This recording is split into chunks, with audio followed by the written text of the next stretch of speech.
ሲፈን አሁን ላይ ተቀይራ የፍቅር ሰው ሆናለች። ያንን ወንጀልና ክፋት ስትሰራ እንዳልነበረ በሁሉ አሁን ላይ ሙስጠፋ ከሌላ ሴት ጋር ሲያወራ በጣም እየቆጫት፣ እንዲሁም ደግሞ ማነች ይቺ የምታወራት ልጅ እኔን ለምንድን ነው የማትንከባከበኝ የሚል አንዳንድ ጥያቄዎችን እያነሳችበት ነው።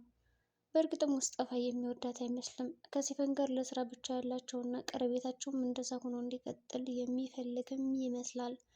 በሌላ በኩል እሷም እንደምንም አድርጋ ነገሮችን አስተካክላ የምትፈልገውን ነገር ለማድረግ እየሞከረች ነው ያለችው። እናም ስልክ ይደወልለት እና በአጋጣሚ ሲፈን የምጀነጅናት ልጅ አለ ብሎ ስለተናገረ በዛ ምክንያት ይች ልጅማ ከዚህ ከሙስጠፋ ማራቅ አለብኝ ብላ ስላሰበች ወዲያውኑ ስልኩን ብድግ ታደርግና እኔ የሙስጠፋ ሚስት ነኝ፣ ስለዚህ ሁለተኛ ከስልኩ ላይ እንዳትደውይ፣ የራሽን ኑሮ ኑሩ የሚል ንግግሮችን ብድግ አድርጋ አንስታ ተናግራለች። በእርግጥ እዚህ ጋር ሲፈን ስልኩን ስታነሳው በጣም የተሳሳተችው ነገር ነበረ። ቢያንስ እንኳን የማነው ቁጥር ወይም ደግሞ ስሙን ራሱ ማየት ነበረባት እና ጀሪ እንደሆነች የሚያፈቅራት ልጅ እንዲሁም ደግሞ ከጀሪ ጋር ግንኙነት እንዳለው ታውቅ ነበረ። በእርግጥም አሁን ሲፈን የጀሪንና የሙስጠፋን የጓደኝነት እና የሚስትነት ነገር ካወቀች በኋላ ምን ሊሰማት ይችላል?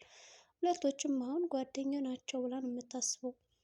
አጀሬት ጀሪም ቢሆን ጓደኛዬ ናት ብላ ነበር እንግዲህ የምታስበው። ግን ደግሞ ከሙስጠፋ ጋር እንደዚህ አይነት ነገር ጀምረው እንደነበረ ብዙ ታሪክ እንዳሳለፉ ከሰማች በኋላ በጣም ክፉ ትሆናለች ብዬ አስባለሁ። ሌላው ወደ ውጭ ሂዳ እቃ ለመግዛት እንግዲህ ወጥታ ነበረ። ከመጣችም በኋላ የት ነው አምኑን እያለች ስትፈልገው ነበረ።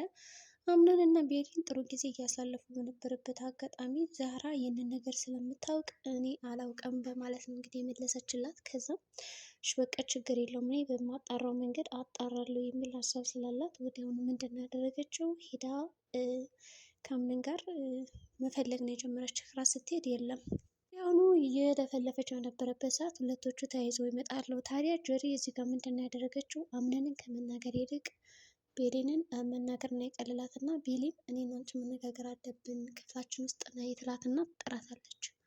ከሄደችም በኋላ አላፊ ነገሮችን መነጋገር ጀመሩ። ቤሊን ምንድን ነው ስታደርጉ የነበራችሁት? የት ነበራችሁ?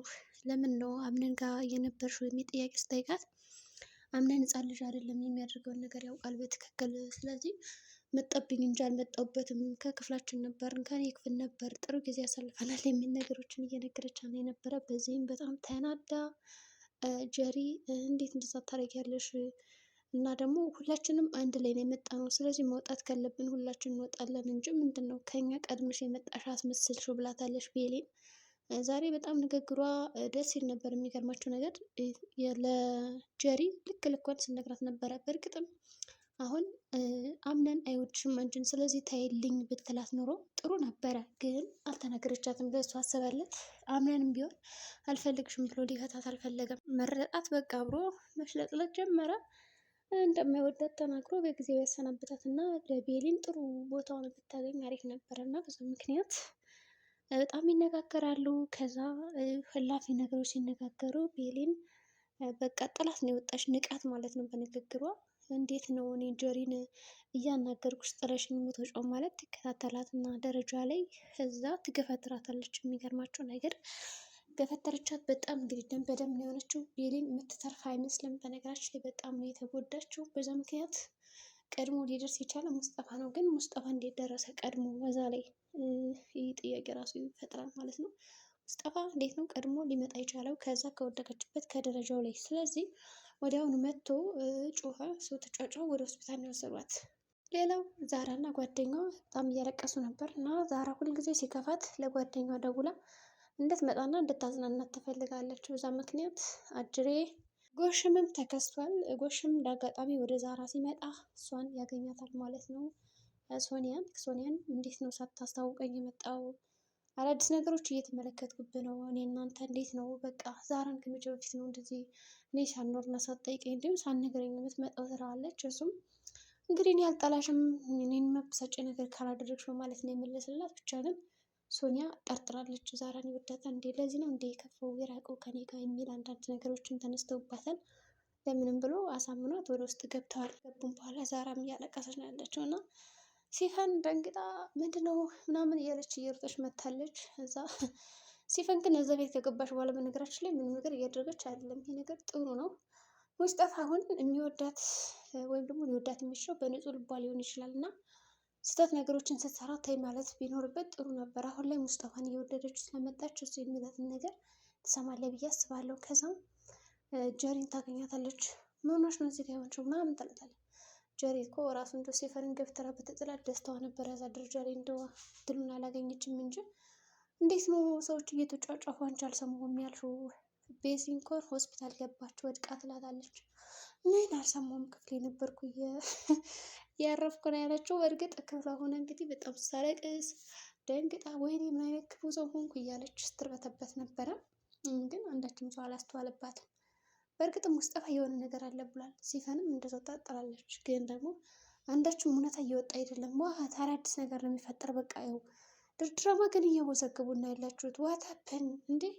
አሁን ለምሳሌ በቀጣዩ ክፍል ገላ ይጋለጣል ብለን ስንጠብቅ ሌላ አዲስ ችግር ተከስቶ እናገኛለን። ሆሆ ዛሬ ደግሞ ምን ተፈጠረ መስላችሁ? እሳት መቃጠሉ፣ ቤት መፍረሱ ምናምን በቃ ተትቶ የቢሮ መክሰር ምናምን ያው እንደገና ደግሞ ኤርሲም እዛ ሰውዬ ጋር በመጣመሯ እሱን እንዴት አድርገው እንደሚሰሩት እናያለን ብለን ስንጠብቅ ሌላ በሽታ ይዞብን ዱብ በሽታስ አይደለም በነገራችን ላይ ያው በሽታ ያስብላል። ሰው ቤሊ እንደዛ መሆን አልነበረባትም። የጥሩ ጊዜ እያሳለፈች እዛም ሆስፒታል መገኘቷ ከባድ ነው። አሁን እንደውም አምነን በደንብ ሊነቃ ይገባል። ለምንድን ነው የምወዳቸውን ሰው ማነው ደስ የሚቀጣኝ ማነውስ የሚፈታተኝ ብሎ በቃ ነገሮችን ማስተካከል ነበረበት። ግን ለቤሊን ሲል ብዙ ነገሮችን እንደሚመረምር እርግጠኛ ነኝ። እኔ ቤሊን የሚወዳ ልጅ እንደዛ ሆነ ሳያትማ እንደዚህ ዝም ብሎ አይቀመጥም። ለነገሩ የእናቱን ሞት ራሱ አላጠራም። ዝም ብሎ ነገ ዛሬ እያለ ቁጭ ብሏል። እና አሁን ቤሊን ሆስፒታል ናት። ሁላቸውም ሰፍ ብለው እየጠበቁ ነው። ጀሪ ግን ለአንድ ሰው ተናግራለች። ግልጹን ደስ የሚለው ነገር ይህንን የገፈተርኳት ብላ ለጎሽም ነግረዋለች። ጎሽምም ጥሩ ምክሮችን መክሯታል። እንደዛ ማድረግ አልነበረብሽም፣ ስሜታ ሆነሽ መናገር አልነበረብሽም ሰዎችም ብሎ በጣም ያናገራታል። እሷም ምን ላድርግ በቃ እናዳኝ እኮ ነው ምናምን ትለዋለች። ቢሆንም እንደዛ ማድረግ የለብሽም ይላታል። እሷም እሺ ብላ ወደ ውስጥ ገባችና ማልቀስ ጀመረች። አየሽ ስታወሪኝ ቀለለሽ አይደል በማለት ነው የነገራት። እሷም እንደ ቀላል ነግረው ወደ ስራ ተመለሰች። ወዲያው ነው እንግዲህ በሩ ኳኳኳ ይላል። ያው ጁሊያን መታለች። በሰማችው ነገር ደንግጣ እንዴት ናት ቤሪን በማለት ነገሮችን የምታስተካከል ይመስለኛል። ሳስበው እንግዲህ ቤሪን ተወግዳ የአምነን ሁለተኛ ሚስት የምትሆነው ጁሊያን ትመስለኛለች። እንግዲህ ከሞተች ማለት ነው። ሰው ቤሪን መምጣት አለባት ድና፣ ከዛ ማጋለጥ አለባት። ጀሪ እሷ ናት የገፈተረች ማለት አለባት። ሙስጠፋ እዚህ ጋር ለፈን አምነንን ትወደዋለች ብሎ ነግሯታል። ይሄ ጥሩ ነገር ነው። እንዴት አወቅ የሚለውንም ጠይቃ አንዳንድ ነገሮችን ነግራታለች። እና ምናልባት አንድ ላይ ለማጣመር ትሞክር ይሆን ወይስ ደግሞ ለማራረቅ ራሱ አንድ ጥያቄ ነው። ምንም በጣም አዝናለሁ የሚል ነበረ የተናገረው። ለምንድን ነው ያዘነው ግን ቤሊን ምን ሆና ይሆን?